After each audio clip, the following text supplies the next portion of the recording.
Hi everyone, welcome to the bare minimum education. तो आज हम डिस्कस करेंगे 13 फरवरी 2023 की द हिंदू और द इंडियन एक्सप्रेस का newspaper analysis. But before I start, I just want to say one thing that in case you find these videos helpful, you can always let me know that by commenting below, liking the video and subscribing to my channel if you haven't done that. तो आज की video का पहला article Indian Express का एक article है, MIIRA India readies plan to popularise millets on world stage. Now, of course, everything and anything related to millets that is coming up in various newspapers is important for you. Everything and anything, उससे मेरा मतलब है कि आपको एक basic broad format में, umbrella format में millet से रिलेटेड मेंस की प्रिपरेशन भी करनी है और प्रीलिम्स की भी प्रिपरेशन करनी है.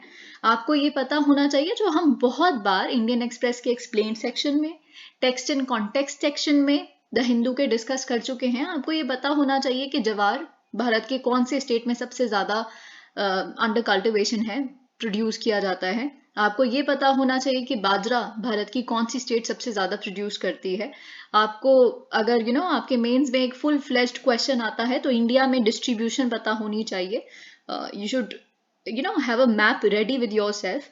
और बहुत सारी चीज़ें, क्या इकोनॉमी है, क्या क्लाइमेट चेंज का एंगल है, मिलेट से रिलेटेड क्या न्यूट्रिशनल एंगल है, क्या न्यूट्रिटिव सीरियल्स होते हैं, और भी बहुत सारी चीज़ें जो हम बहुत बार डिस्कस कर चुके हैं. पर यहाँ पे कुछ एडिशनल चीज़ें, क्योंकि देखिए, अगर आप प्रीलिम्स के पर्सपेक्टिव से इस तरह का कोई मटेरियल प्रिपेयर करना चाहते हैं तो आप एग्रीकल्चरल मिनिस्ट्री की वेबसाइट पे जाइए और वहाँ पे आपको कुछ डेटा मिलेगा.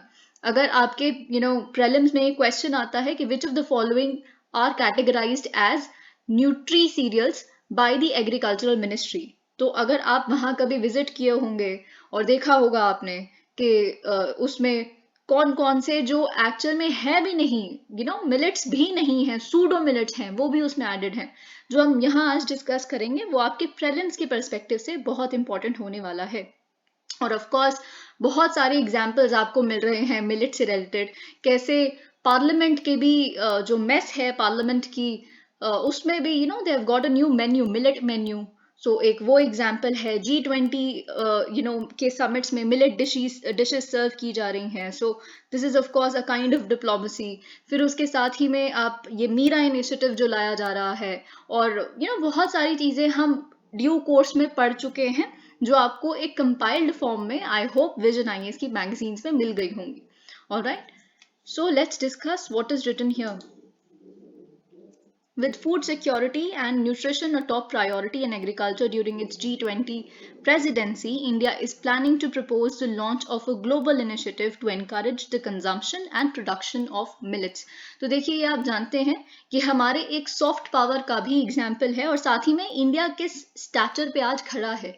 इंडिया के प्रपोजल पे, इंडिया के इनिशिएटिव पे इंटरनेशनल योगा डे डिक्लेयर किया गया. इंडिया के प्रपोजल पे, इंडिया के इनिशिएटिव पे international year of millets declare किया गया है 2023 के साल को.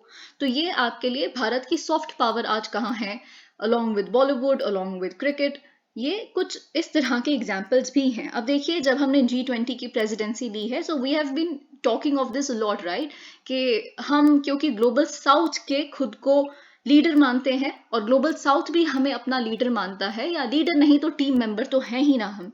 तो उस नाते से we are time and again saying, जब हमसे ये सवाल पूछा जाता है रिपोर्टर्स द्वारा, बहुत सारे इंटरनेशनल एनालिस्ट द्वारा, कि आप रशिया यूक्रेन की वॉर में किसकी साइड पे हैं, तो हमारे S जयशंकर, हमारे मिनिस्ट्री ऑफ एक्सटर्नल अफेयर्स क्या कहती हैं कि हम ग्लोबल फूड सिक्योरिटी की साइड पे हैं, हम UN चार्टर की साइड पे हैं, तो हम ग्लोबल साउथ की साइड पे हैं. we give these sort of replies. तो जब हम ये कहते हैं कि हम फूड सिक्योरिटी की साइड पे हैं, तो ना ही हम रशिया का साथ दे रहे हैं और ना ही हम वेस्ट का साथ दे रहे हैं, क्योंकि वेस्ट की बहुत सारी आर्बिट्री सैंक्शंस की वजह से फूड सिक्योरिटी हिट हुई है.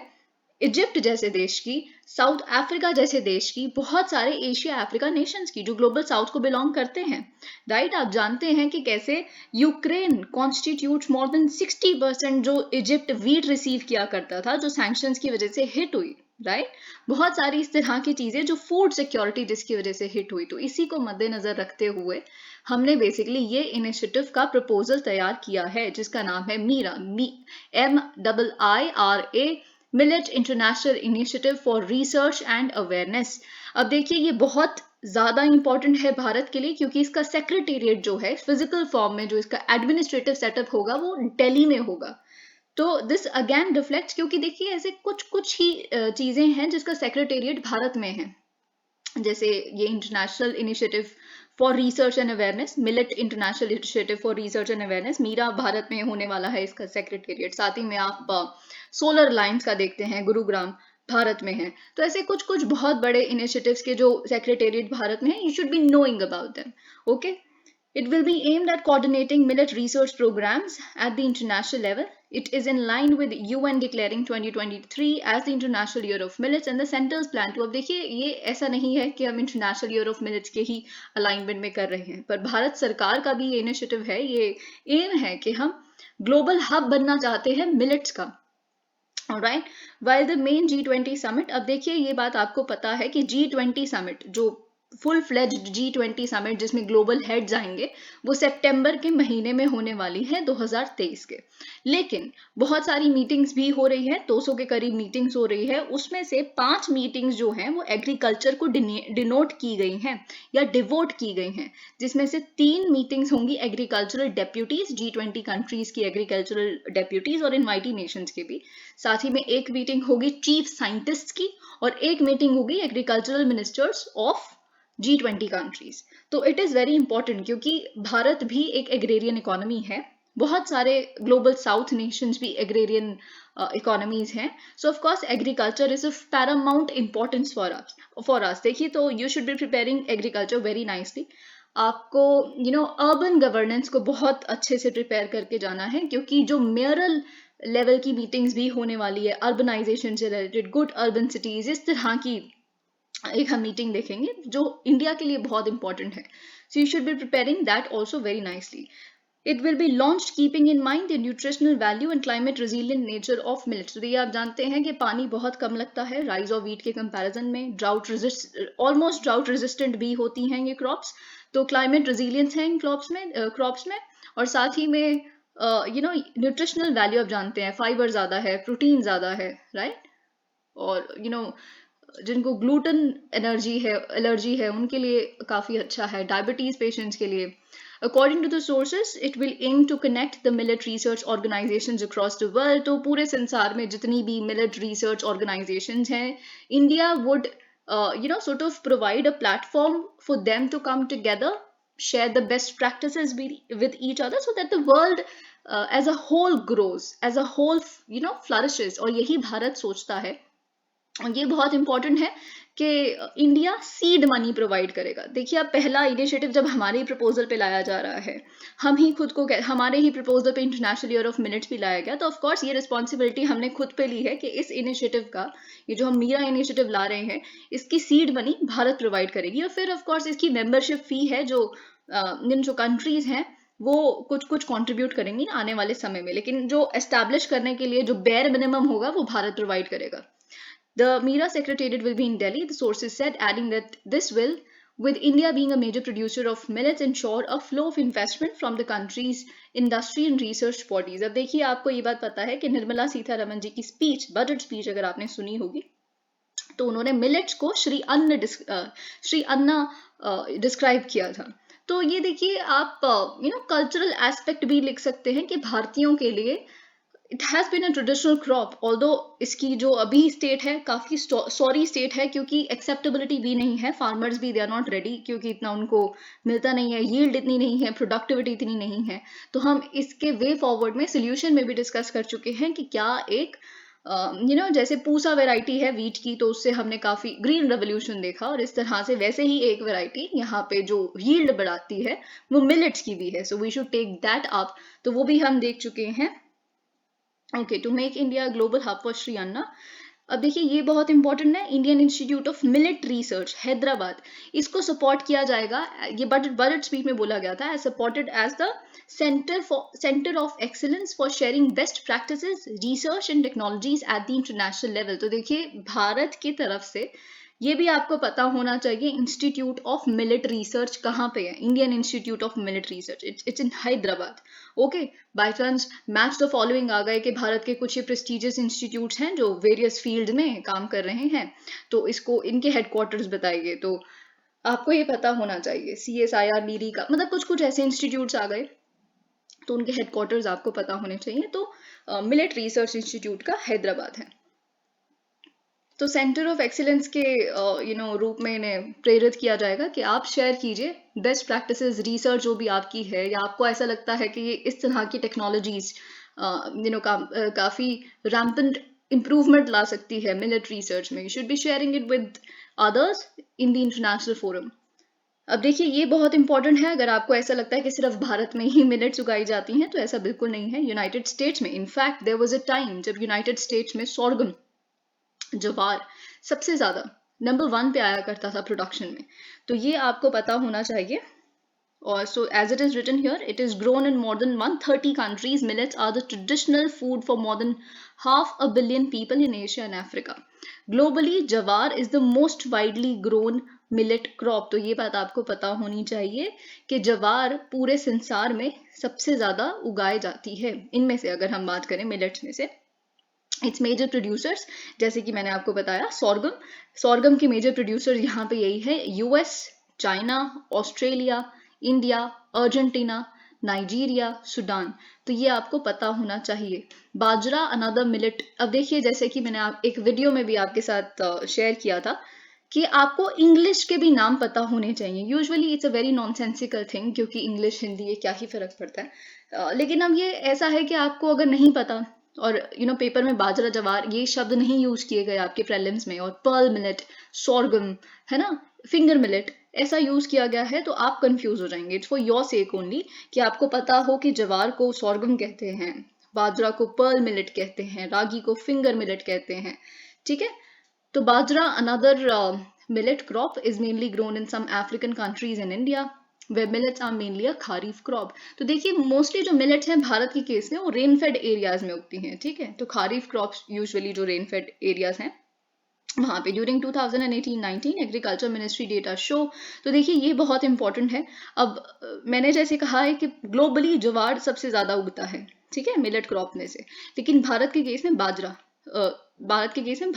नंबर 1 पे आता है। अगर हम बात करें कि कितना परसेंटेज एरिया इसकी कल्टिवेशन के अंदर है, ठीक है, तो बाजरा 3.67%, जवार 2.13% and ragi 0.48% accounted for about 7% of the gross cropped area in the country. अब देखिए आई थिंक इस पूरे आर्टिकल में से सबसे ज्यादा इंपॉर्टेंट है, बाकी तो चलिए मेंस के पर्सपेक्टिव से आपके लिए इंपॉर्टेंट हो सकता है, but I think this is very important, this last paragraph for your prelims. On April 10, 2018 में एग्रीकल्चर मिनिस्ट्री ने डिक्लेयर किया था कि क्या क्या न्यूट्री सीरियल्स होते हैं because of the high nutritive value. तो क्या होते हैं न्यूट्री सीरियल्स? जवार, बाजरा, रागी तो अगर लिखा हो कि which of the following are nutri cereals की कैटेगरी में आते हैं बाय एग्रीकल्चर मिनिस्ट्री, तो उसमें जवार, बाजरा, रागी ये तो आप सही मार्क कर ही लेंगे। तो लेकिन ये कुछ और words, मांडुआ, some other minor millets such as कंगनी, चीना etc, और दो सूडो जो मिलेट्स हैं, बकवीट, कुट्टू का आटा आप जानते होंगे जो नवरात्रि के समय भी कंज्यूम किया जाता है। तो बकवीट फ्लावर के बारे में, मतलब बकवीट के बारे में आपको पता होना चाहिए कि कुट्टू और अमरंथ, चौलाई, तो ये आपको पता होने चाहिए, दो सूडो मिलेट्स भी। ऑलराइट, अब देखिए अब ये हमें एडिटोरियल डिस्कस करना है, इंडियाज फिस्कल डिलेमा। बहुत ही कंसाइज वे में इन्होंने एक फिस्कल कंसोलिडेशन को लेके हमारी फाइनेंस मिनिस्टर ने बजट में काफी बड़ा एक भाषण दिया था इस बात को लेके, जो अब देखिए वही ये कहने की कोशिश कर रहे हैं। तो मैं एडिटोरियल में से कुछ एक्सर्प्ट्स आपको दे रही हूँ। उनका ये कहना था कि जब पूरा संसार फेल कर गया तो हम नहीं फेल किए, वो इसलिए क्योंकि हम फिस्कली प्रूडेंट थे, मतलब कि हमने बहुत ज्यादा एक्सपेंडिचर नहीं किया जब हम पे इतना ज्यादा प्रेशर डाला जा रहा था कोविड-19 के समय पे, तो हमने बहुत ज्यादा एक्सपेंडिचर नहीं किया। तो इसका क्रिटिसिज्म भी है, ऑल्दो अगर हम आज देखें तो जी हाँ फिस्कल डेफिसिट बहुत ज्यादा शायद नहीं है, पर क्रिटिसिज्म भी ये है कि अगर थोड़ा सा सरकार अपनी तरफ से उस समय पे फिस्कल स्टिमुलस देती है, ऑफ कोर्स कैश के फॉर्म में नहीं पर किसी और फॉर्म में, तो मे बी कोविड के समय पे जो बहुत सारी दिक्कतें आई वो शायद कम हो सकती थी, एक ये क्रिटिक्स का कहना था। ओके, लेकिन अभी हमें ये चीज देखनी है कि यहाँ क्या लिखा है, बिकॉज पाकिस्तान या बाकी कंट्रीज, अब हम जहाँ पे इन्फ्लेशन देख रहे हैं बहुत ज्यादा, जो एडवांस इकोनॉमीज हैं उन्होंने कैश बांटा था सबको फिजिकल स्टिमुलस के रूप में, तो वो तो खैर नहीं ही करना चाहिए। दे वर प्रिंटिंग मनी, है ना, and they were distributing it to the people, which is of course not a good thing. लेकिन हमारी जो सरकार थी, सेंट्रल गवर्नमेंट, वो बहुत ज्यादा फिजिकली, आप कह सकते हैं कि हेजिटेंट थी to work for the people at that time. But of course, they had their own understanding of the stuff. Maybe they predicted what was to come. Okay, let's see. In 2019-20 came the, अब देखिए क्या है, पिछले कुछ सालों से एक के बाद एक हर साल में कुछ दिक्कतें आई हैं। 2019-20 में एक NBFC क्राइसिस था, फिर 2020-21 में हमने पैंडेमिक देखा, 2021-22 में पैंडेमिक की रिकवरी देखी, फिर उसके बाद 2022-23 में हमने रशिया यूक्रेन इन्वेजन देखा, कॉन्फ्लिक्ट देखा। तो पिछले कुछ सालों से फाइनली कोई भी एक नॉर्मल ईयर आ ही नहीं रहा, लेकिन इस साल का जो बजट है वो हम नॉर्मल बजट कंसिडर कर सकते हैं, और इस नॉर्मल बजट को 2018-19 के नॉर्मल बजट से कंपेयर कर सकते हैं, because you can always compare like with the like, unlike with the unlike. Okay, so what we can learn from this comparison, unsurprisingly तो इनका ये कहना है कि देखिए कुछ न्यूज गुड है, there is some good news also, some is mixed, और फिर थर्ड नंबर पे कुछ चीजें अनकंफर्टेबल हैं एज इकोनॉमिस्ट हमारे लिए, इनका ये कहना है। तो हम एक एक करके पहले गुड न्यूज देखेंगे, फिर उसके बाद मिक्स्ड न्यूज देखेंगे, फिर उसके बाद अनकंफर्टेबल या बैड न्यूज देखेंगे। Okay, the good news is that in many ways the fiscal situation has proved resilient to the successive shocks. तो देखिए ये बात तो बिल्कुल सच है, और इसमें कोई दो राहें नहीं है कि हम इतने सारे शॉक्स एक के बाद एक हर साल आए, लेकिन भारत की इकोनॉमी इतनी रिजिलियंट थी कि खुद को सस्टेन कर गई। Okay, tax collections as a percentage of GDP are actually marginally higher. तो देखिए अगर हम ग्रॉस टैक्स रेवेन्यू देखें, ओके, मतलब देखिए ग्रॉस टैक्स रेवेन्यू बढ़ रहा है, इसका मतलब ये है कि टैक्स बेस बढ़ रहा है, ज्यादा लोग अब खुद टैक्स भर रहे हैं, टैक्स पेयर्स की तरह खुद को रजिस्टर करके। ओके, मोस्टली यंग पॉपुलेशन जो सरकार कहती है, और यही सरकार का एम भी है। तो अगर हम देखें 2018-19 के कंपैरिजन में ग्रॉस टैक्स रेवेन्यू 10.9% था, और यहाँ हम बजट का एस्टिमेट है 11.1%। सो डेफिनेटली ऑफ कोर्स बहुत ज्यादा नहीं, 10.9 तो यही है, और 11.1 तो बहुत ज्यादा नहीं है, मार्जिनली हाई है। अब देखिए ये भी तब है, एक कैच मैं आपको शुरुआत में ही बता देती हूँ, ऑल्दो इस चीज के बारे में ये बाद में बात करेंगे। ये बजट एस्टिमेट है, मतलब हम पिछले 1-2 साल का वो एक्स्ट्रापोलेट करके सरकार ने अपने बजट में लिखा है कि इतना होगा इस साल, अगर सब कुछ सही रहा तो होगा। ठीक है, तो ये बात आपको पता होनी चाहिए। वैसे तो I think tax revenue would go in this line only. On the spending side the composition has improved. अब देखिए स्पेंडिंग में भी सबसे अच्छी चीज जो इस सरकार की है वो है केपेक्स, जिसे हम कैपिटल एक्सपेंडिचर कहते हैं। तो capital expenditure has also gone up. ये देखिए आप 1.6% ऑफ जीडीपी यहाँ था 2018-19 में, अब 3.3% है, which is actually very very good. देखिए केपेक्स होना बहुत जरूरी है। क्यों हम बार बार कहते हैं कि इन्वेस्टमेंट लेड ग्रोथ नहीं है भारत की हमें बाकी कंट्री से, क्योंकि देखिए जब आप अपने स्टैटिक पोर्शन में ग्रोथ पढ़ते हैं, डेवलपमेंट पढ़ते हैं, तो आप C+I+G+NX पढ़ते हैं, जिसमें कंजम्पशन लेड हो सकती है एक कंट्री की ग्रोथ, जिसमें एक ग्रोथ इन्वेस्टमेंट लेड हो सकती है, या फिर एक्सपोर्ट्स लेड हो सकती है, या गवर्नमेंट एक्सपेंडिचर लेड हो सकती है। तो देखिए बेस्ट है कि एक्सपोर्ट्स लेड हो, वैसे बेस्ट तो क्या, बट स्टिल अगर हम जापान को देखें या फिर अब हम चाइना को देखें, चाइना तो सबसे अच्छा एग्जाम्पल है रिसेंटली। तो चाइना को देखिए तो वो एक्सपोर्ट लेड इकोनॉमी है, लेकिन एक्सपोर्ट लेड इकोनॉमी होने से पहले आपको इन्वेस्टमेंट करनी पड़ेगी ना। आपके पास इंफ्रास्ट्रक्चर है नहीं, आपके पास मशीन है नहीं, आपके पास रोड्स है नहीं, मशीन जहाँ पे बड़े बड़े इंडस्ट्रियल पार्क्स सेटअप हैं या फिर प्लांट सेटअप हैं, वो इधर से उधर ट्रांसफर करने के लिए इंफ्रास्ट्रक्चर है नहीं सही, तो क्या कर लेंगे आप? हाईवेज नहीं है, कुछ नहीं है। तो आज की इन्वेस्टमेंट आने वाले 10 साल बाद बहुत बेहतरीन रिजल्ट्स दिखाती है। कैपिटल वो है जो लॉन्ग टर्म इन्वेस्टमेंट होती है, जो आपको सालों तक रिटर्न्स ला के देगी। मे बी इमीडिएटली आपको लगे कि ज्यादा खर्चा हो रहा है, but I think it is very very required. और इस सरकार की सबसे अच्छी चीज है केपेक्स बढ़ना। और साथ ही में ये चीज यहाँ नहीं लिखी, पर आप जानते हैं कि केंद्रीय सरकार खुद तो केपेक्स बढ़ा ही रही है, पर साथ में स्टेट गवर्नमेंट्स को भी वो कहती है कि अच्छा हम आपको लोन्स लेने देंगे लेकिन आप केपेक्स बढ़ाइए अपना।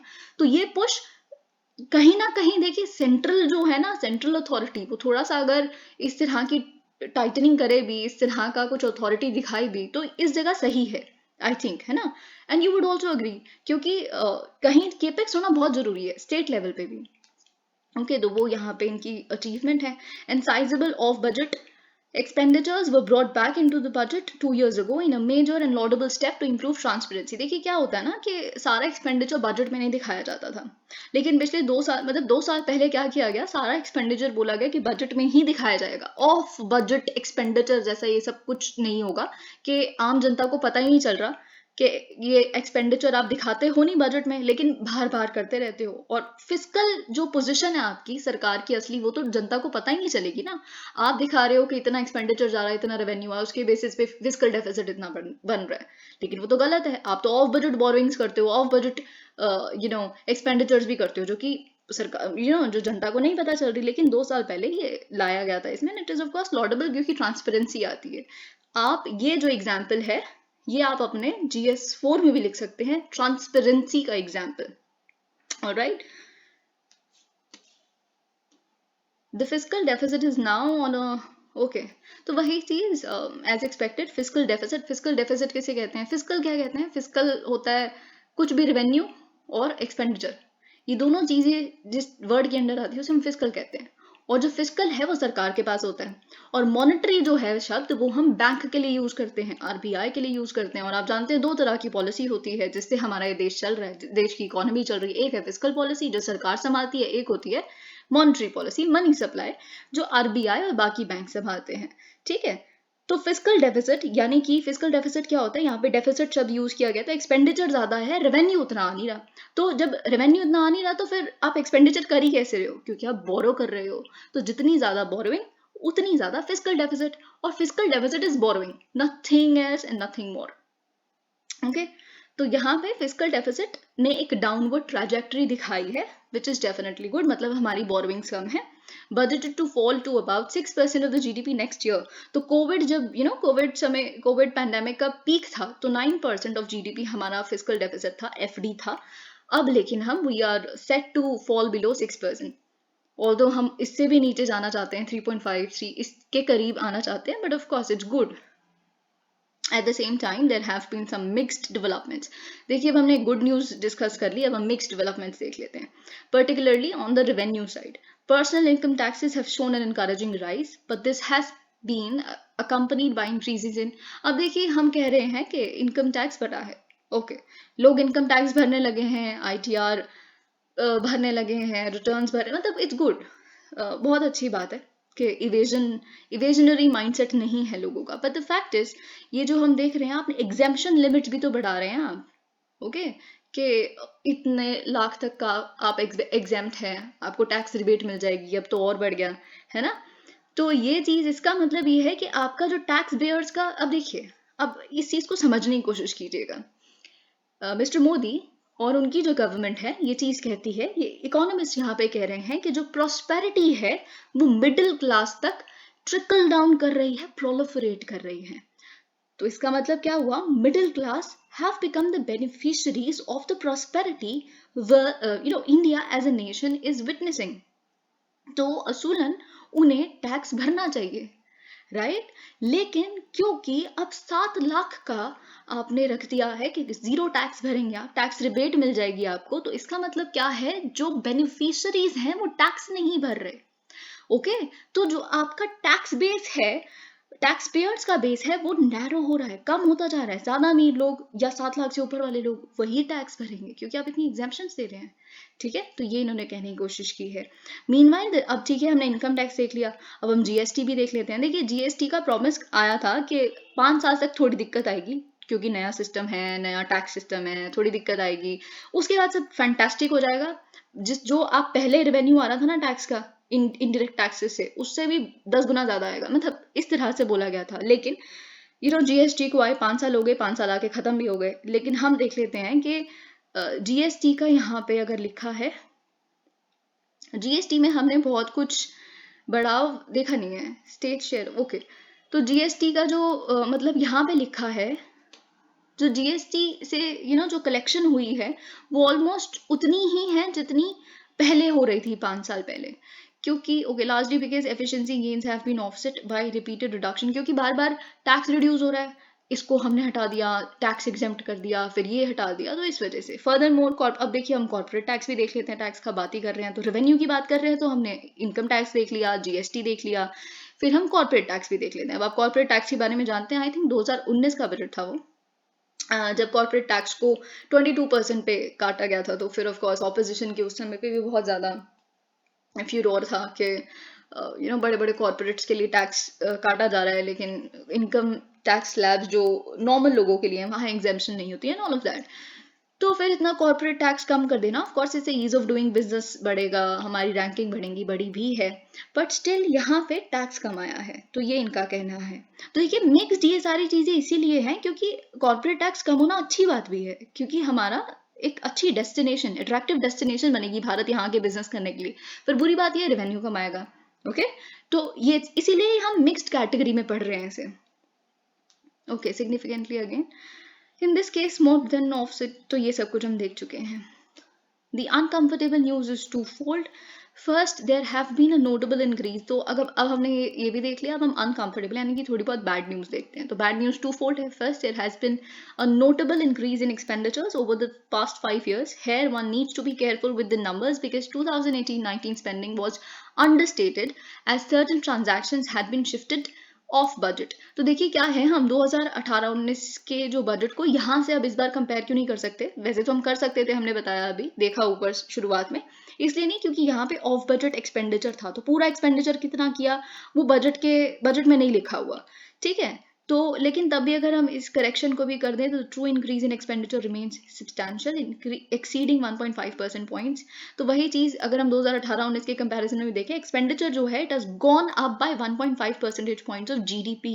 As a result the structural fiscal deficit will amount to an uncomfortably large. इसीलिए हमारा जो अभी भी हम देख रहे हैं होना चाहिए, अगर हम FRBM एक्ट के तहत देखें तो 3 पॉइंट समथिंग के करीब होना चाहिए, लेकिन हमारा फिस्कल डेफिसिट 6% ऑफ जीडीपी के करीब है। The run of large deficits since 2018-19 has necessitated large, इसीलिए देखिए फिस्कल डेफिसिट का मतलब ही बोरोइंग है, और अगर आप बोरो किसी से कर रहे हो तो फ्री में तो बोरोइंग हो नहीं जाती, फ्री में तो लोन मिल नहीं जाता, वो लोन के प्रिंसिपल अमाउंट के साथ साथ आपको फिर इंटरेस्ट ऑब्लिगेशंस भी आती हैं, आपको इंटरेस्ट पेमेंट भी करनी होती है, ठीक है। तो यहाँ पे जैसे लिखा है which have pushed up interest obligations to the point where they now absorb nearly half of the center's tax revenues।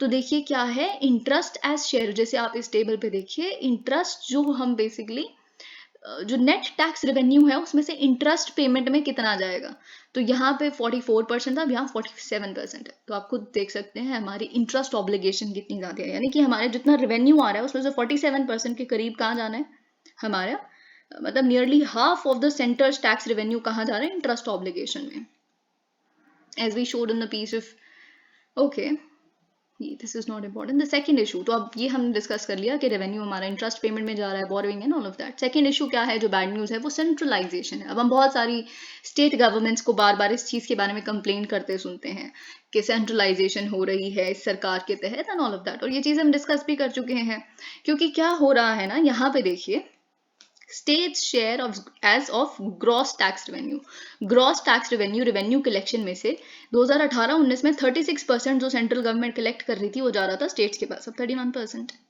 तो एक बहुत बड़ा हम यहाँ पे डाउन स्लिप देख रहे हैं, ठीक है। तो ये चीज यहाँ पे लिखी है।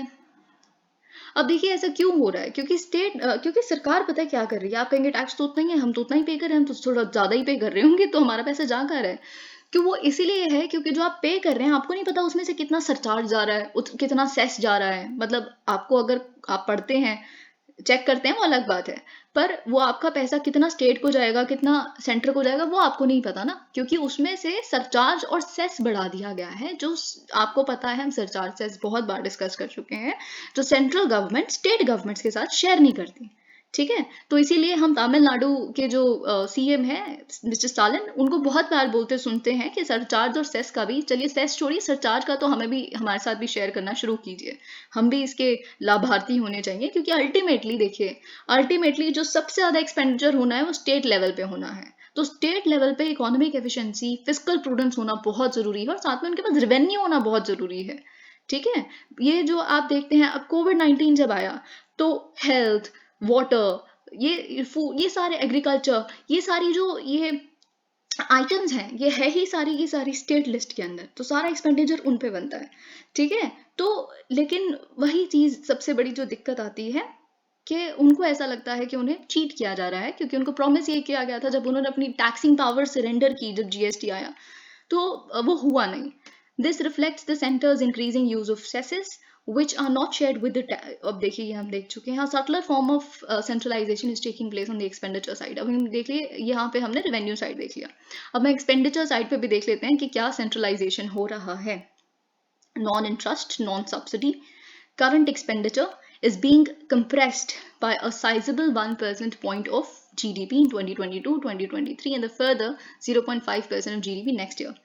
अब देखिए क्या हुआ है, जो नॉन इंटरेस्ट नॉन सब्सिडी, मतलब जो सब्सिडी पे भी नहीं है जा रहा पैसा और जो इंटरेस्ट पे भी नहीं जा रहा, वो वाला करंट एक्सपेंडिचर, वही तो सबसे ज्यादा होना चाहिए, है ना। सबसे अच्छा एक्सपेंडिचर तो वही है कि जो सब्सिडी और इंटरेस्ट पे नहीं, क्योंकि उससे कुछ एसेट क्रिएशन होगी, समझ रहे हैं, वेलफेयर वाली चीज अभी थोड़ी इसके अपने दिमाग से निकाल के अगर हम देखें तो, लेकिन उसको कंप्रेस कर दिया गया है 1% पॉइंट द्वारा, और 0.5% पॉइंट और कम हो जाएगा नेक्स्ट जीडीपी के फिस्कल ईयर में।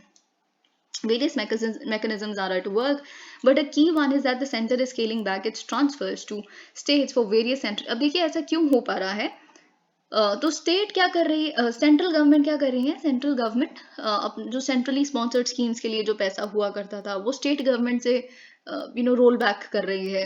अब देखिए कहीं ना कहीं थोड़ा सा जस्टिफाइड भी है, क्यों, क्योंकि अब इकोनॉमी रिकवर हो चुकी है पैंडेमिक से ऑलमोस्ट, तो जो स्टेट गवर्नमेंट को एक्स्ट्रा पैसा मिला, बहुत सारी सब्सिडीज करने के लिए, फुलफिल, और बहुत सारे और वेलफेयर मेजर्स के लिए, so they don't need it now. Okay.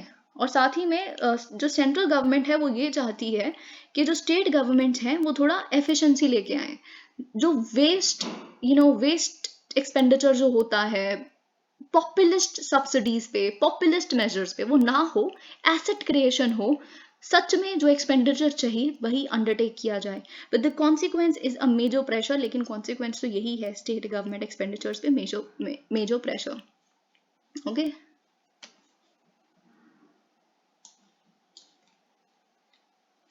In sum despite, अब देखिए आई होप आपको ये समझ आ गया कि जो नॉन इंटरेस्ट और ये वाला जो एक्सपेंडिचर श्रिंक किया गया है वो बेसिकली वहां से लिया गया है, तब जाके श्रिंक पॉसिबल हो पाए। In sum despite the centre's prudent, okay, in avoiding a major fiscal stimulus during the pandemic, जैसा कि मैंने आपको शुरुआत में समझाया था, अभी भी लेकिन देखिए जो फिस्कल सिचुएशन है वो कहीं ना कहीं वीकेंड हो गई है, चाहे हमने फिस्कल स्टिमुलस नहीं दिया पैंडेमिक के समय पे, और हम इसीलिए कहीं ना कहीं बाकी इकोनॉमी से बेटर हैं।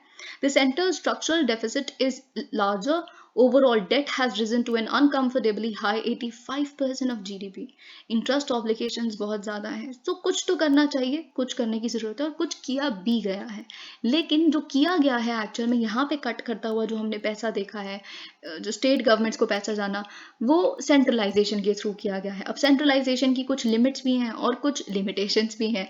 The limits are clear even under an optimistic scenario where centralization leads to a long needed improvement in state government efficiency, there is only वही चीज यहाँ पे लिखी है कि इतना ज्यादा सिर्फ सेंट्रलाइजेशन करके स्टेट गवर्नमेंट को कम पैसा देखे ताकि वो आगे पॉपुलिस्ट स्कीम्स में पैसा ना लगाएं या सब्सिडीज में, और एफिशिएंसी लेके आए, जो पैसा है वो वही नहीं यूज करते, वही पड़ा रहता है उनके अकाउंट्स में। एक साल बाद फिर जब मार्च का समय आने लगता है, फिर एक ही साथ सब कुछ, जैसे हम मार्च रश कहते हैं, वो स्पेंड करना शुरू कर देते हैं। तो इन तरह की चीजों में एफिशिएंसी लाना कि पूरे साल काम हो, तो ये हो, पर बात यही है कि इससे भी बहुत हद तक हम फिस्कल डेफिसिट कम होता हुआ नहीं देख सकते, तो इसीलिए हमें कुछ और भी करना पड़ेगा अगर हम 4.5% तक लेके जाना चाहते हैं अपने एफडी को।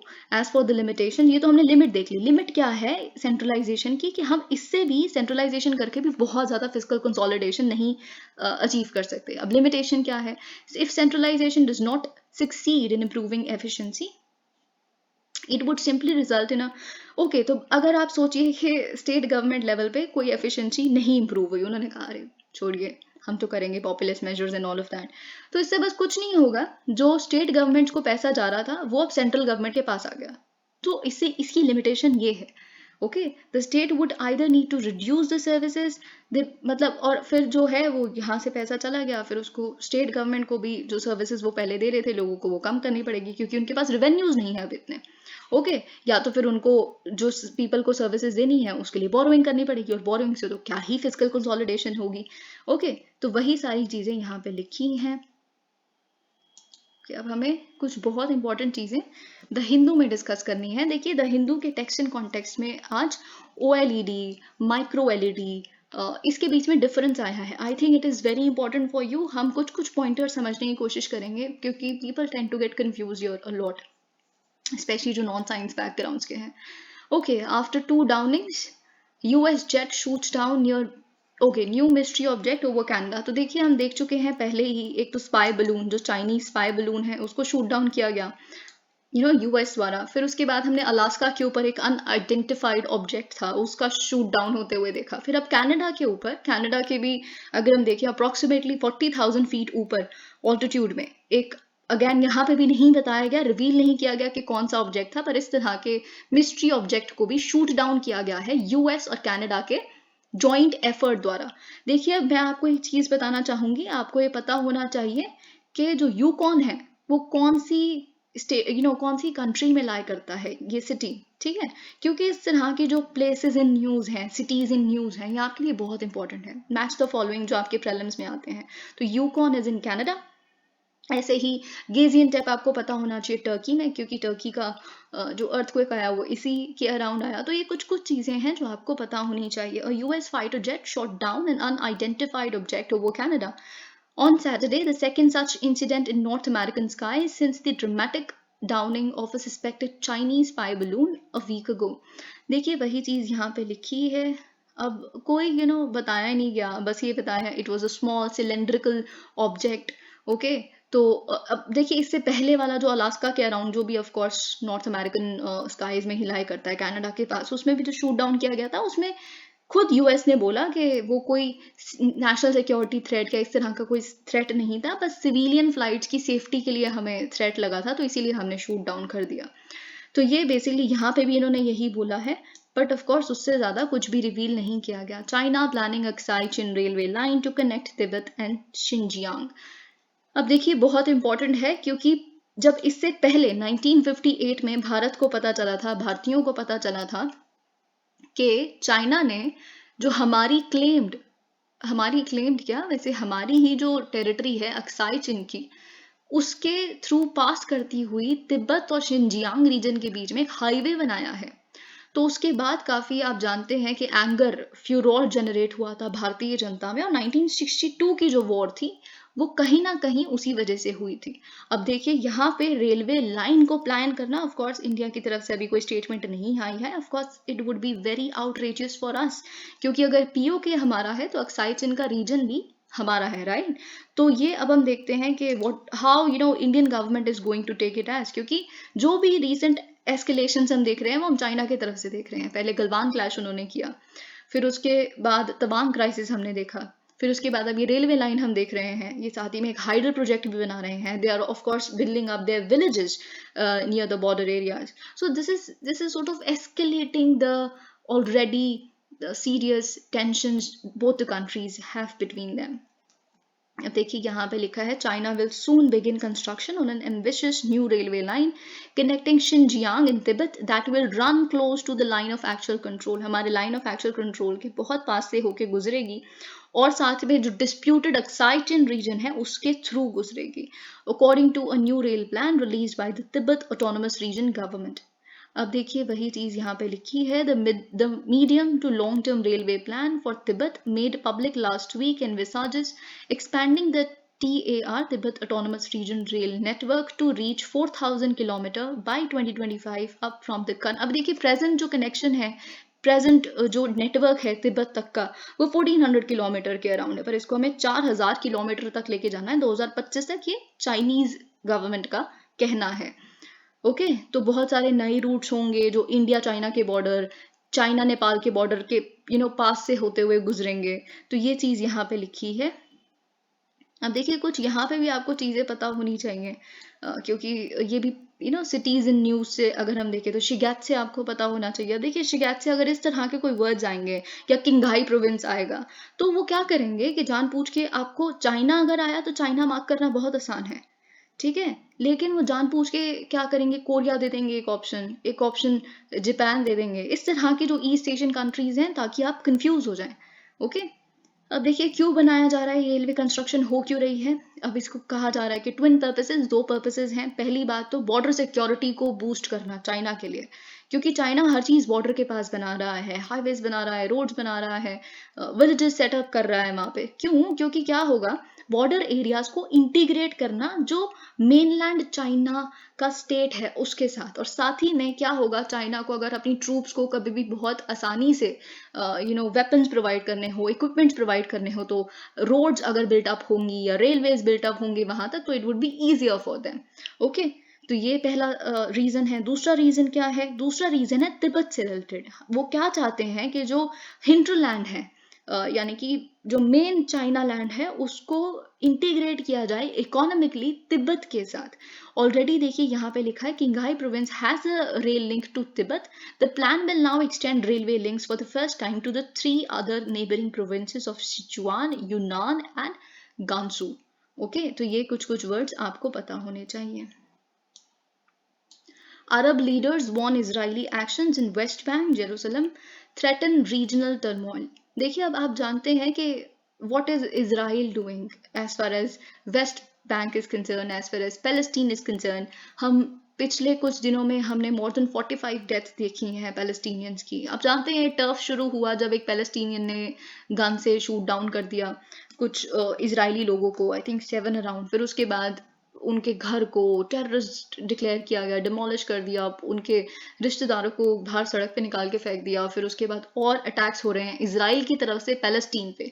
तो ये सारी चीजें, और आप फिर जानते हैं अरब सॉलिडारिटी के बारे में। देखिए अभी तक तो वैसे इन्होंने पैलेस्टीन के लिए कुछ किया नहीं, बट स्टिल अरब सॉलिडारिटी तो है कुछ पर। और हम देखते हैं कि उन्होंने क्या कहा है। Dozens of leaders and senior officials from Arab and Islamic countries warned on Sunday that Israeli actions in Jerusalem and occupied West Bank could worsen regional turmoil. West Asia, जो एक रीजन है, वहां पे ऑलरेडी बहुत ही ज्यादा middle east का जो हम एरिया देखते हैं, ऑलरेडी टर्मोइल रहता है किसी ना किसी वजह से। ईरान सबसे बड़ा एक इरिटेंट है इन देशों के लिए, फिर इजराइल भी एक इरिटेंट है। एटलीस्ट अभी तो कह रहे हैं हम डिप्लोमेटिक रिलेशन सुधरते देख रहे हैं, but has been an irritant for them. बहुत सारी वॉर्स लड़ी है इन्होंने पैलेस्टीन को बचाने के लिए, पर ऑलमोस्ट एवरीथिंग इन वेन। पर वही चीज इन्होंने बोला है कि अगर आप ये करते रहेंगे तो हमारे पूरे रीजन में, West Asian Middle Eastern region में बहुत बड़ा टर्मोइल छिड़ जाएगा। तो स्टॉप दिस वायलेंस जो आप ये कर रहे हैं। और साथ ही में आप जानते हैं कि जो अभी कुछ कुछ इजराइल में नई सरकार बनी है, जो कोलिजन गवर्नमेंट बनी है, तो उसमें जो बेंजामिन नेतन्याहू है वो तो खुद तो राइट विंग है ही, लेकिन देखिए वहां पे, जैसे मैं आपको बहुत बार बता चुकी हूँ, इजराइल में there is no leftist government, there is no centrist government. Right है, फिर राइट का भी आप कितने राइट हो, राइट में भी आप कितने एक्सट्रीम हो, है वहां पे सब कुछ राइट है, वो डिपेंड करता है। तो इस बार जो बेंजामिन नेतन्याहू की कोलिजन सरकार बनी है, उसमें वो तो राइट विंग है ही, पर उनके जो साथ में है वो एक्सट्रीम राइट विंगर्स हैं, जाइनिस्ट पार्टीज, इस तरह की पार्टीज हैं जिनकी हिस्ट्री है, पास्ट रिकॉर्ड है माइनॉरिटीज पे या फिर पैलेस्टीनियंस के खिलाफ हेट स्पीचेस का, मर्डर्स का, इस तरह का। और उनमें से एक इंसान वहां के सिक्योरिटी मिनिस्टर भी बन गए हुए हैं। और यही हमें डर था जब ये सरकार, जब बेसिकली इलेक्शंस हुए थे कि जीत गए तो इनको बनाना पड़ेगा, और वही हुआ। और साथ ही में अभी रिसेंटली हमने क्या देखा कि इनके एक मिनिस्टर ने विजिट किया अलक्सा मॉस्क को, उनके बाहर अंदर नहीं गए। तो ये एक बहुत सेंसिटिव मैटर है, क्योंकि नहीं ज्यूज और कोई भी और रिलीजियस कम्युनिटी वहां जाके प्रेयर्स ऑफर नहीं कर सकते। आप विजिट कर सकते हैं पर आप प्रेयर्स ऑफर नहीं कर सकते। तो पूरे अरब नेशंस में ये चीज काफी फिर छिड़ गई कि आप नहीं जा सकते, इतनी विसिनिटी में मॉस्क के जा रहे हैं और प्रे तो नहीं आप कर रहे हैं ना, इस तरह की चीजें। द मीटिंग इन कैरो, तो इजिप्ट में बेसिकली ये मीटिंग हुई है। तो आप जानते हैं मिस्टर सीसी, फतेह अल सीसी, जो अभी हमने रिपब्लिक डे की सेलिब्रेशंस के लिए भारत में भी देखिए he was also there, of course he was the host of this meeting. Jordan king थे, अब्दुल्ला सेकंड पैलेस्टीनियन प्रेसिडेंट थे, महमूद अब्बास, तो और बहुत सारे फॉरेन मिनिस्टर्स थे, सीनियर ऑफिशियल्स थे, उनकी तरफ से स्टेटमेंट आई है। ओके तो वही सारी चीज़ें यहाँ पे लिखी हैं। Palestinians have killed 10 persons on the Israeli side during that time, जब 45 पैलेस्टीनियंस को मारा गया है। ओके मतलब अभी जनवरी शुरू हुए हैं उसके बाद की बात है ये सारी चीज़ें। तो वही सब कुछ बोला गया है कि आप ये बंद कर दीजिए, there is nothing more into it. What are micro LED displays and why is Apple shifting to it. अभी देखिए हम इस पर्टिकुलर जो भी यहाँ पे कंटेंट लिखा है हम उसे देखेंगे, फिर उसके बाद अगर कहीं पे कोई लूप होल रह जाएगा तो उसको प्लग करने के लिए मेरी तरफ से कुछ इन्फॉर्मेशन जो आई थिंक आपके लिए स्टेटमेंट्स के रूप में, what is the difference between micro LED और मिनी एलईडी, या फिर what is the difference between OLED and micro LED, जो आपको पता होनी चाहिए। ओके तो अब देखिए एप्पल क्या कर रहा है, एप्पल कंपनी शिफ्ट कर रही है to micro LED display technology. Okay तो इट इज अंडर प्रोसेस। अब देखिए ये एक ट्रांजिशन फेज है, बहुत बड़ा ट्रांजिशन फेज है डिस्प्ले टेक्नोलॉजी के अंदर। माइक्रो एलईडीज क्या है, they are self illuminating diodes that have brighter and better colour reproduction than organic light emitting diode. देखिए मैं आपको एक चीज बताती हूँ, आई थिंक ओएलईडी और एलईडी में से डिफरेंस आ चुका है शायद 2020 के क्वेश्चन पेपर में, आई डोंट रिमेम्बर एग्जैक्टली, लेकिन इस तरह का कोई क्वेश्चन आया है रिसेंटली, क्योंकि 2020 में बहुत न्यूज़ में था। ठीक है, क्योंकि तभी से ये ट्रांजिशन शुरू हो चुकी है, लेकिन अब फाइनली फिर पैंडेमिक आ गया एंड ऑल ऑफ दैट, तो अब हम दोबारा इसको न्यूज़ में देख रहे हैं। तो देखिए मैं आपको एक चीज़ बताती हूँ, पहले तो हम ये देख लें कि ये जो माइक्रो एलईडीज हैं इससे किस तरह की पिक्चर्स बनेंगी। तो आप देख सकते हैं कितनी ब्राइट है, आपको ऐसा नहीं लग रहा कि किसी ने आपकी स्क्रीन पे पेंट कर दिया है इसको, है ना, इस तरह का एक इंप्रेशन आ रहा है। तो ये आप ध्यान में रखिएगा, ब्राइटनेस और इस तरह से कि स्क्रीन पे कुछ पेंट कर दिया किसी ने, तो ये माइक्रो एलईडीज का है। सेल्फ इल्यूमिनेटिंग का मतलब, सेल्फ इल्यूमिनेटिंग डायोड्स का मतलब है कि खुद से ही इनमें एक लाइट है। अभी हम देखेंगे सेल्फ इल्यूमिनेट, किसी और बैकलाइट और इसकी जरूरत नहीं है।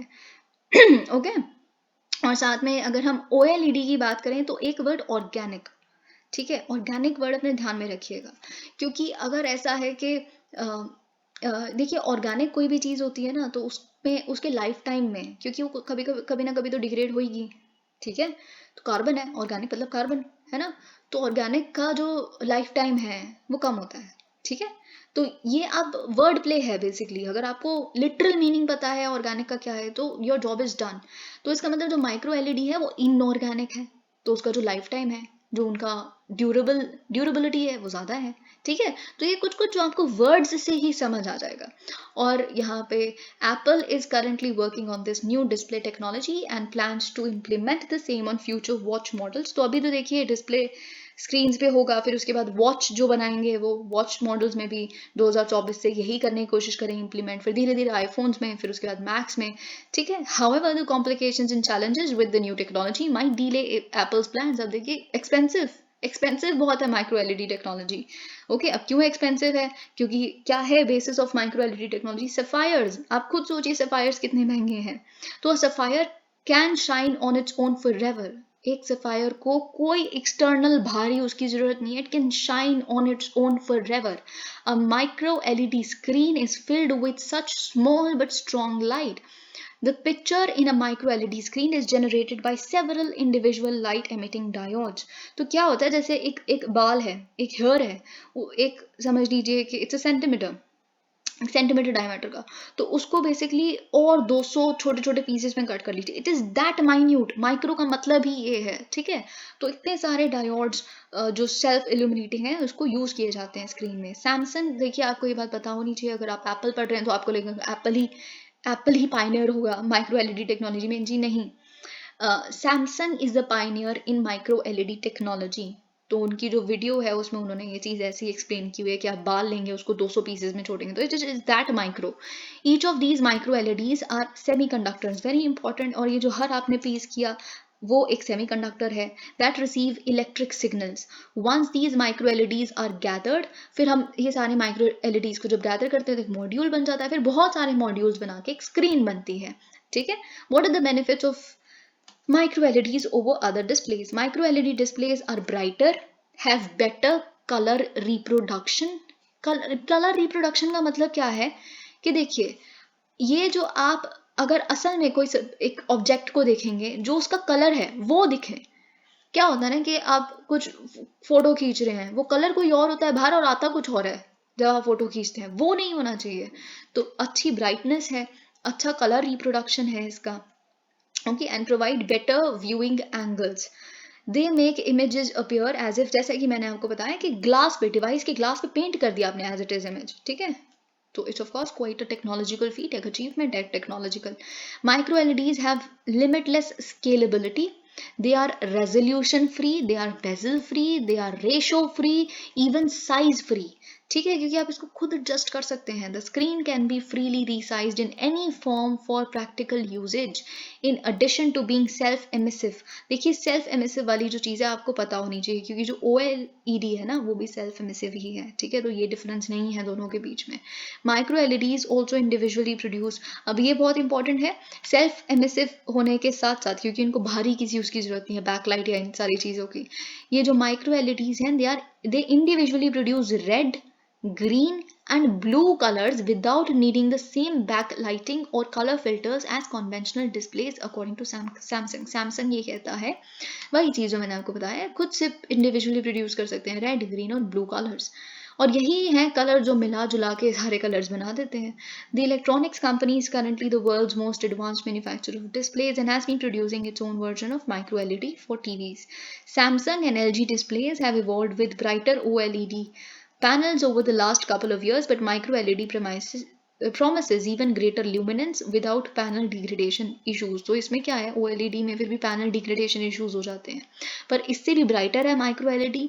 ऑल्दो हम OLED को भी एक हमने फीट देखा था जब LED के कंपैरिजन में देखा, LCD के कंपैरिजन में LED के कंपैरिजन में OLED था. ठीक है, तो फिर उसके बाद अब हम देख रहे हैं माइक्रो LED, वो इससे भी अच्छा है ल्यूमिनेंस के, अगर हम पर्सपेक्टिव से देखें.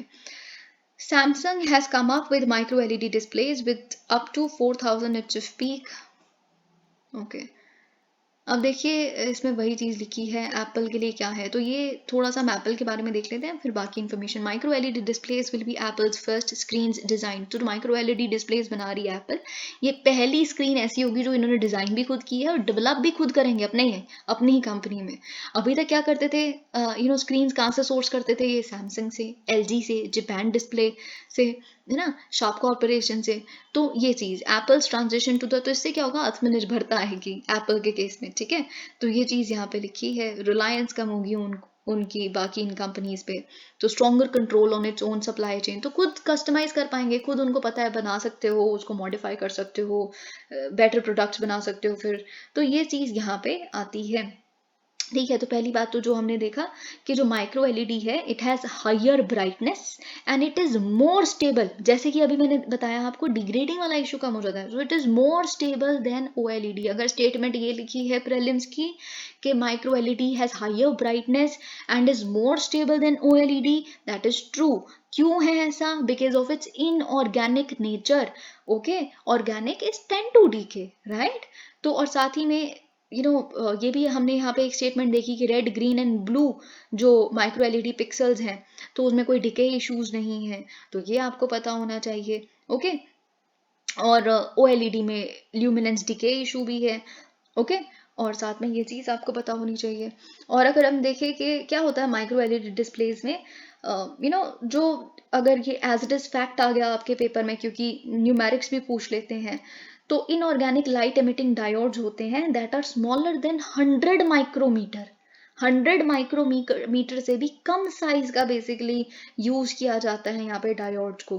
ठीक है, तो इसीलिए अब now because they are so small, they are so tiny, तो बहुत सारे जो आप कह सकते हैं कि ये इस तरह के जो छोटे छोटे पीसेस हैं, उसको you can pack them together, बहुत सारी डेंस करके आप रख सकते हैं. ठीक है, तो ये चीज़ आपको पता होनी चाहिए. राइट, हाई एफिशिएंसी है, इस तरह के लॉन्ग लाइफ टाइम है, अगर कोई वर्ड्स आ जाए तो ये चीज़ तो आपको पता ही होनी चाहिए.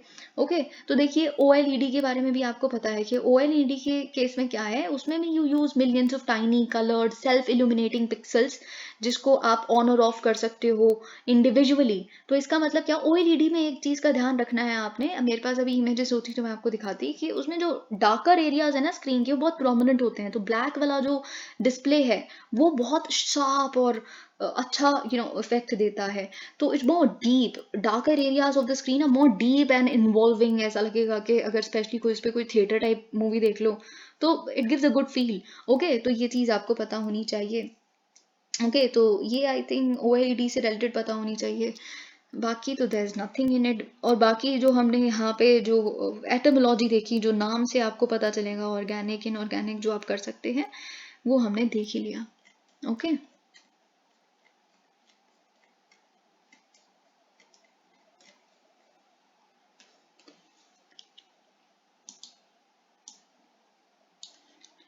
फॉर्मर सुप्रीम कोर्ट जज अमंग 6 न्यू गवर्नर्स अपॉइंटेड। तो देखिए, आपको याद होगा S Abdul Nazeer, justice S Abdul Nazeer, demonetisation के समय पे जब हमने पूरे बेंच को डिस्कस किया कि किस किस के क्या व्यू पॉइंट थे, तो जो अफर्मिंग व्यू था डीमोनेटाइजेशन के समय पे, जो मेजॉरिटी जजमेंट थी उसके एस अब्दुल नज़ीर जी पार्ट थे, और बीवी नागरत्ना जी का डिसेंटिंग व्यू था डीमोनेटाइजेशन के उसमें। तो और साथ में आपको अगर याद हो, if you been following newspapers from quite some time, तो आपको पता है कि अयोध्या लैंड डिस्प्यूट पे बहुत प्रोमिनेंट था एस अब्दुल नज़ीर जी का होना, क्योंकि यूजुअली हिंदू मुसलमान का इशू बताया जाता है ये। तो एक मुस्लिम का खुद होना उसमें एक बहुत महत्वपूर्ण रोल प्ले किया था, और उन्होंने यहाँ पे दिया उनके फेवर में।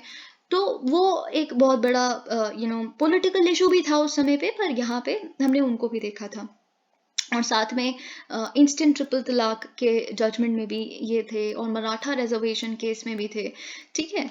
And the one that declared right to privacy a fundamental right, क्या था ये, पुट्टा स्वामी जजमेंट में भी इनकी प्रेजेंस थी। जब इनका रिटायरमेंट हुआ तो हमने जस्टिस डीवाई चंद्रचूड़ जी की इनके लिए फेयरवेल स्पीच भी सुनी थी, कि कैसे he would work on his uncle's farms to make ends meet. बहुत ही इन्होंने कभी खुद नहीं सोचा था कि एक लॉयर बन जाएंगे, बहुत ही हम्बल बैकग्राउंड से, और ये सब कुछ हमने देखा। So now he will be the governor of Andhra प्रदेश।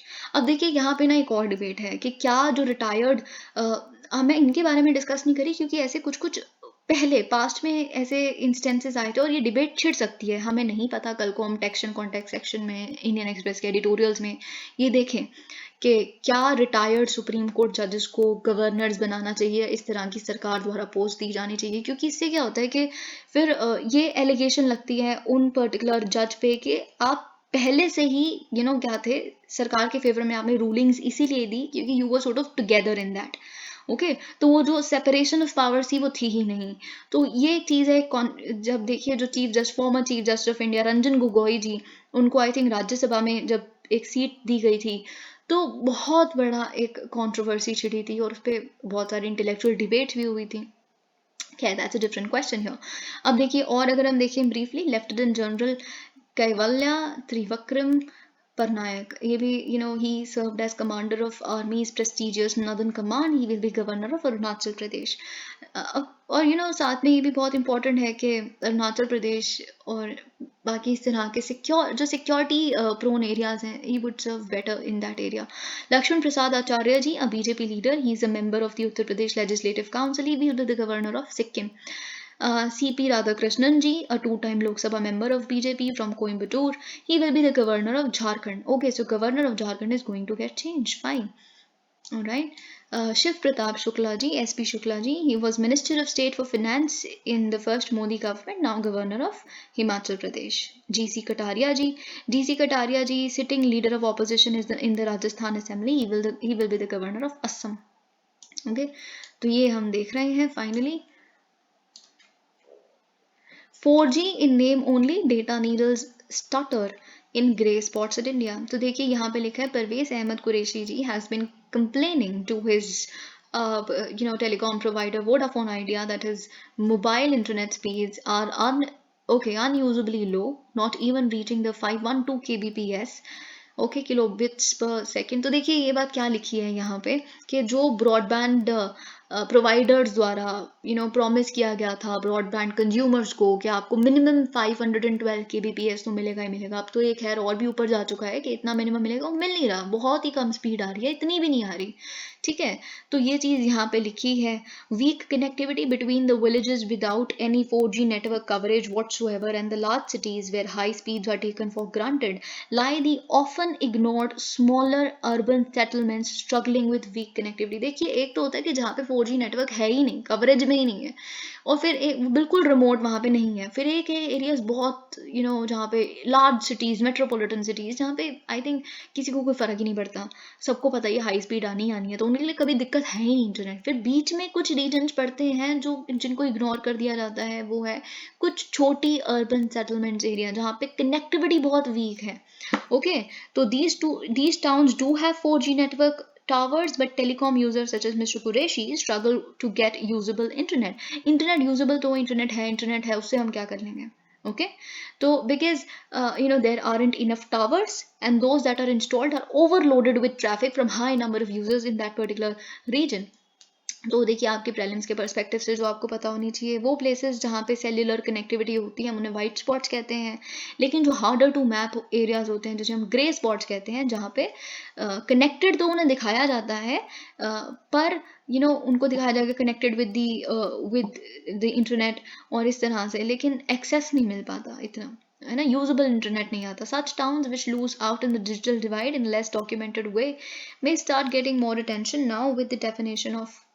अभी देखिए, इन तरह के लोगों को, क्योंकि 512 kbps से बेसिकली ब्रॉडबैंड की जो डेफिनेशन है वो एक्सपैंड कर दी गई है टू 2 Mbps, ठीक है, मिनिमम 2 Mbps की स्पीड आनी ही चाहिए, ठीक है।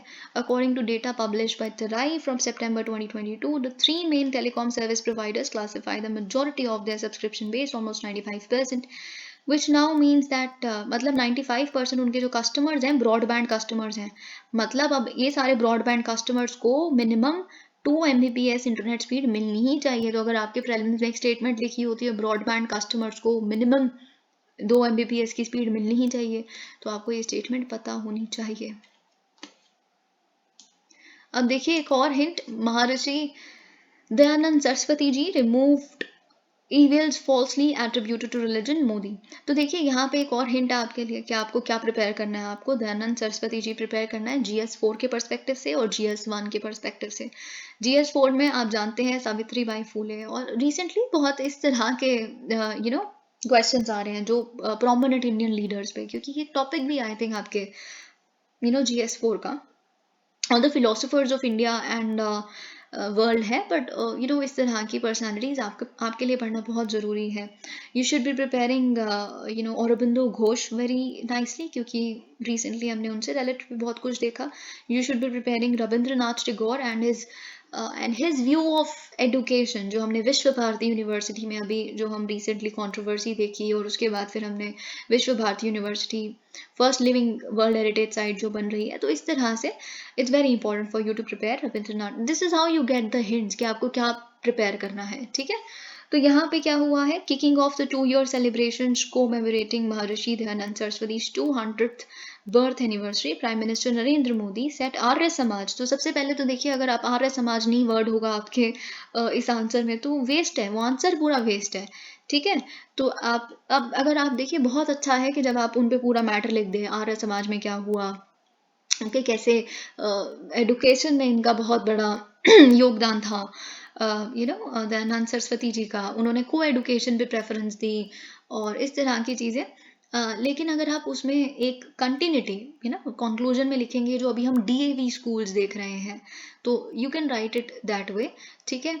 तो यहाँ पे वही लिखा है, Arya Samaj founder removed all evils, जो बेसिकली एक रिलीजन से एस्क्राइब किए जाते थे कि इस रिलीजन का मतलब ये भी है, अनटचेबिलिटी आती ही है हिंदुइज्म के साथ, ये सारी चीज़ें जो उन्होंने बताया कि बिल्कुल ये तो फॉल्सली एट्रीब्यूट किए जाते हैं रिलीजन के साथ, बिल्कुल गलत है, ठीक है।